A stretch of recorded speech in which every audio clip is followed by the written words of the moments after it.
பாருங்கண்ணே, வரும்போது சொல்றோங்கண்ணே, எல்லாம் உங்களுக்கு என்ன தேர்தல் இருக்கு, மாடல் கோட் ஆஃப் கண்டக்டுக்கு நேரம் இருக்கு, எல்லா கட்சிகளுக்கும் ஒரு நிபந்தனை இருக்கு, ஒரு டிமாண்ட் இருக்கு, எல்லா கட்சிகளும் சேர்த்து நான் சொல்றேன். அதற்காக ஒரு குழு போட்டிருக்கோம். அதில் அண்ணன் முருகன் அவர்கள், அக்கா வானதி அவர்கள், எச்ராஜா அண்ணன், பொன்னார் அண்ணன் எல்லாம் இருக்கிறாங்க. எல்லாம் பேசிக் கொண்டிருக்கின்றார்கள். சரியான நேரத்தில் உங்கள்கிட்ட சொல்றேன். அங்க போயிட்டு வந்துடுறாருங்க.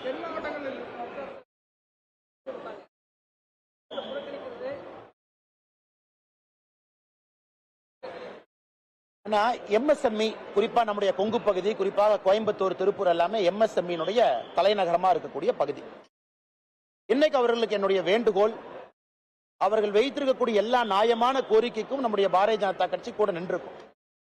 நிறைய பிரச்சனையை சரி செய்து கொடுத்திருக்கும்.